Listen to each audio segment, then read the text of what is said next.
మళ్ళీ లక్షల రూపాయలు కోట్ల రూపాయలు దుర్వినియోగం అవుతున్నాయి తాండ్రు పట్టణంలో. ఇట్లాంటి కాంట్రాక్టర్ల మీద ఖచ్చితంగా కఠిన చర్యలు తీసుకోవాలి. ఇలాంటి వారికి కాంట్రాక్ట్ ఇవ్వకూడదు.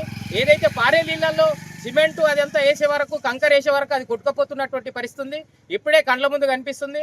ఇంత నాసిరకంగా, ఇంత బాధ్యత లేనట్లు ఈ కాంగ్రెస్ ప్రభుత్వంలో కాంట్రాక్టులు కానీ, కాంగ్రెస్ లీడర్లు కానీ వ్యవహరించడం సరైనది కాదు. దీన్ని సిపిఎం పార్టీగా తీవ్రంగా ఖండిస్తున్నాం.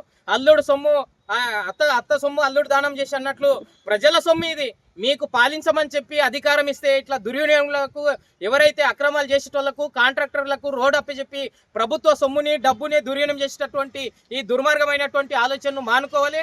పార్కు చుట్టూ ఏదైతే నిర్మిస్తున్నటువంటి ఈ డ్రైనేజీని పరిపూర్ణంగా, నాణ్యతగా నిర్మించి ప్రజలందరికీ ఉపయోగకరంగా తీసుకురమ్మని చెప్పి మేము అడుగుతుంటే, ప్రజలు ఈరోజు నాసిరకమైనటువంటి రోడ్లు వేస్తున్నాం, నాసిరకమైనటువంటి మోర్లు వేస్తున్నాం అని చెప్పి ఏదైతే మాయమాటలు చెప్పి ప్రజల సొమ్ముని అంత గిట్ట దోచుకోవడానికి, ఈ రోజు కోట్ల రూపాయలు అవినీతి చేయడానికి కోసము అధికారులు, కాంట్రాక్టర్లు అందరూ కలిసి రాజకీయ నాయకులు అండతో జరుగుతున్నటువంటి పరిస్థితి ఉంది.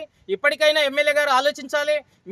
ఇక్కడ వచ్చిన తర్వాత, సంవత్సరంన్నర అయిన తర్వాత అభివృద్ధి పరుగులు పెడుతుంది అని చెప్పారు. ఇలాంటి పరుగులేనా అని మేము అడుగుతున్నాం.